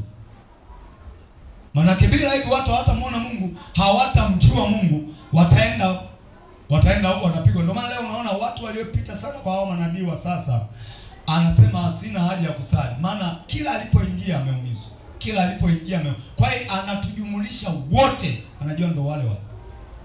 Kumbe wako watu wa Mungu kabisa. Mmoja akaja kwenye ibada ya jioni. Akaangalia aina ya ibada. Niingia kwenye maombi, tumeomba, watu wamefunguliwa. Akaomba kukutana na mimi. Akisema kuna kitu nimeshangaa, unasema saa ya kutoa sadaka kwamba kile ambacho Mungu amekupa ndicho umtolee, kwamba hata kama hauna inua tu mkono wako juu nikuombee. Sema hii imenishangaza sana. Mbona kwa nini nasema sasa mimi nimeacha kusali muda, nilikuwa nakaa tu nyumbani. Nimevutwa tu hapa na rafiki yangu kuja hapa. Kwa sababu nilikotoka nilikuwa naambiwa kama sina sadaka nisiende kanisani. Unakuja kanisani kufanya nini huna sadaka? Na tukawekewa kikomo cha kutoa kwamba hatutaki 100, 200, 500. Hapa ni kuanzia 1000 kwa watoto. Kwa watu wazima ni huko juu. Hao watoto ni 1000. Huko juu natakiwa uanzie hapo, umeshindwa sana 2000 panda huko. Hatutaki kutuone nkengelele na lia. Na anasema saa ya kutoa, anakuja shemasi anasimama kwenye hichi kikopo. Aone unatia shilingi ngapi. Sema kwa hiyo mimi nilienda kanisani kwa sababu ya mapito yangu, ili Mungu anikumbuke, anibariki, nifanikiwe. Nafika kule na kutana na hiyo. Nikasema basi kama ni hivyo acha tu nitakaa nyumbani. Lao nishaenda makanisa mengi nakutana na kudaiwa hela tu. Nikaamua nikae tu nyumbani. Kwa hiyo hata wale alipokuwa ananiambia twende kanisani kwetu kuna hayo mambo, nikawa na target nione wanaendaje. Anashangaa naambiwa hata kama una sadaka inua mikono yako juu nikuombee Mungu akubariki. Hii nyingine. Bwana asifiwe sana. Kwa sababu wewe uliyeita unatumika kwa mkono wa Mungu. Unaposimama mbele za watu, Mungu anajua kila mtu aliyoko hapo. Anajua yule ambaye anacho, anajua yule ambaye hata baada ya ibada hii hajui atakula nini. Mungu anajua. Alafu huyo unamwambia usije bila sadaka. Aende wapi sasa? Hivi kweli Mungu ndo anakuongoza useme haya maneno? Manake wanajiongoza. Ni kweli ibada inaenda na sadaka, lakini ndo sina kabisa. Tunaona Yesu akiwa hekaluni katika utumishi wake, wakati wa mwili wake, anaishuhudia sadaka ndogo sana ya mama mjane ambaye ilimfaa kwa kuishi. Yesu anasema mama huyu ametia zaidi kwenye hazina. Sasa wewe unasema 200 hatuitaki. Pengine ndo nina hiyo. Nataka kupitia hiyo mlango wa baraka ufunguke. Wewe unaniambia haifai. Pengine ndo nina hiyo. Bwana Yesu asifiwe sana. Kwa sababu mimi nakumbuka wakati naitwa, Mungu alipoona nakataa kuitika, kwanza alipiga vile vinavyonipa jeuri. Vyote alipigilia huko. Kwamba hutaki kuitika, napiga hicho unachovunia, napiga na kile unachovunia, napiga na vile haya na kuita. Si hutaki kuitika na kuita sasa. Si ulikuwa jeuri yako pale na pale nimepiga na kuita nasemaje? Nikasema nakuja. Kwa hiyo nilipokuja kwake na mimi nilikutana na mazingira hayo. Unakuja kanisani, unamlilia Mungu, huna chochote cha kumtolea. Saa ya kutoa, unajua hapa sasa ni saa ya kutoa, unajifanya mkojo unauma, unaenda uwani. Lakini unaingia kule unalazimisha tu. Hakuna wala ilikuwa mno mpango wa kuja huko. Unasikiliza nyimbo, unajua hapa sasa wamefikia pale ninapokaa. Saa hizi nitakuta kale kalaini kangu washaenda wamerudi. Unarudi. Unakwepa nini? Hadipo. Bwana asifiwe sana. Siku nyingine unaamua tu kuvaa ujasiri. Acha tu. Nitakaa tu hapa. Wananyanyuka wote, na huo mfumo wetu wa Pentekoste wa kutoa kwamba mnanyanyuka zamu kwa zamu. Wananyanyuka wote, alafu wanarudi wanakukuta wewe mwenzetu umepita njia gani? Mbona umetangulia kurudi kwenye mabenchi? Kwa hiyo nilikutana na haya mambo, lakini sikuwahi kuambiwa kwamba hakuna kufika. Siku nyingine nakumbuka nimeenda mkesha mbali. Sina nauli, kwa hiyo niliondoka mapema nikatembea mpaka nikafika. Mkesha umeanza umeisha saa 9. Watu wanaondoka, wana nauli zao. Unapiga hesabu nyumbani kule saa 9 hii. Wanasifiwa sana. Kwa hiyo kwa imani tu nasema acha tu niende. Kitaeleweka huko. Nimetembea kidogo, gari wa miongoni mwa waliokuja kukesha ikasimama mbele yangu. Tumishi, si nina Biblia yangu mkononi. Unaelekea wapi? Unaelekea mitaa ya Mbezi kule. Twende tukuache njiani. Mungu amefanya njia pasipo pata gari mpaka kituo ninachoshukia. Sasa unawaza kutoka hapa kuingia kule ndani. Huna. Lakini Mungu amekuita, anasema nitafute. Huna. Nitafute. Siangalie huna, wewe nitafute. Kwa hiyo nikatoka pale, wameniacha hiyo sasa saa 10 kasoro. Bado giza, nimetoka pale na kabiblia kangu. Kufika njiani kumbe wanafungulia maumbo. Mitaa ile maumbo yanafunguliwa usiku. Kwa nini yasinigomee? Yamenizingira kama mwizi. Lakini nimesimama na Biblia yangu, hayo yanataka kuja, yani yanapambana yavute suruali na shati. Nimebaki na Biblia yangu na yakemea Biblia. Baadaye likaja wazo, inama kama unaokota jiwe. Kwa hiyo nikainama, hata jiwe lenyewe chini hamna. Nikainama na yakakimbia na mimi nikakimbia. Wao nakimbia na mimi nakimbia. Sasa unaanza kuuliza, wewe unahangaika unapata nini? Kibinadamu. Unaanza kuuliza, wewe mpaka utakuja uliwe na umbo, unapata nini? Ni wito. Nasikia wito. Sasa mtu mwingine anakushangaa, wewe unaenda kanisani kila siku, mume wako anakugombeza, wewe kanisani si uache ndani, nasikia ndani kutumika. Sasa Mungu ananiuliza, hata maombo haya yangekung'ata, nani kakulazimisha uende usiku kwenye mikesha? Hakuna, ila ndani naambiwa njoo nitafuta. Na kwa kuwa Mungu ametuita, wale mbwa hawakusubutu kunigusa. Walibweka sawa, ni vitisho. Shetani unajua anatumia viumbe pia. Bwana asifiwe sana. Kama mkomesho anatoka kuharibu madhabahu zao. Lakini walibweka walishapona. Bado unaendelea na safari ya kumtafuta Mungu. Utumishi. Bwana Yesu asifiwe sana. Haleluya kanisa. Ndio maana ukiona unatumika wakati wa neema tu, wakati wa raha tu, utumishi wako ni wa mashaka. Yesu anawaambia mtu akitaka kunifuata na ajikane mwenyewe, ajitwike msalaba wake kila siku na anifuate. Wewe unasema nitamtumikia Mungu akifanikisha hiki. Nitamtumikia Mungu akiniwezesha kufanya hivi, akinipa mume, akinipa ninachokitaka. Wewe ufai katika ufalme wa Mungu. Tunamtumikia Mungu katika mazingira magumu. Alafu kutokana na utumishi wetu, yeye ndo anatunyanyua. Si wakati wa mambo yamekaa vizuri, mfuko umejaa vizuri, chakula nyumbani kipo. Tunamtumikia Mungu mazingira yoyote. Sasa mimi kwa kipindi hicho Mungu amevuruga vitu vyangu vyote, alafu ndo naenda mpaka mikesha ya mbali. Ningeangalia mbona sina chochote, ningekuwa siendi kabisa kanisa. Maana kuna mtu anasali mpaka aone mambo yako shwari. Ana amani na ndoa yake, ana amani kazini, ana amani katika uchumi wake, ana amani ndo anasali. Hivyo huwezi kumtumikia Mungu. Anakutaka katika mazingira hayo magumu. Mume yuko mbogo, hayo anataka nitumikie. Fikiria Mariamu anamjibu malaika, mimi ni mtumishi wa Bwana, nitendewe ulivyo neno, na iwe kwangu kama ulivyosema. Lakini anajua kwa ujauzito nitakao upata nitaharibu mahusiano yangu na Yusufu. Kwa sababu halijui, atashangaa ujauzito umeupata wapi. Lakini acha yaharibike, lakini kwa Mungu siwezi kuharibu. Na angalia Biblia anasema Yusufu alipogundua yeye ni mjamzito, akapanga kumwacha. Hiyo gharama kwa Mariamu alikuwa lazima. Kama anaondoka na aondoke, siwezi kuharibu mahusiano yangu na Mungu.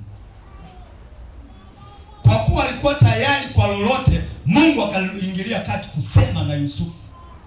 Unapomtumikia Mungu wakati mume wako mbogo, lakini wewe uache utumishi kwa Mungu, Mungu atasema na yule mwanaume. Atasema naye tu. Atasema naye. Lakini ukishaweka hofu ufai katika ufalme wa Mungu. Mariamu angeogopa kwamba mimi nikipata ujauzito Yusufu ataniacha, na mimi nimempenda Yusufu. Nipate wapi tena kijana kama huyo? Sitaki. Mimi nimeomba kijana mcha Mungu, nimepata kijana, malaika mistaki hilo, mpelekeeni Magdalena. Lakini akapima Yusufu, akapima na ufalme, akampima na Mungu, akasema hapana, mimi ni mjakazi wa Bwana, na iwe kwangu kama ulivyoeleza, lisipungue hata neno moja.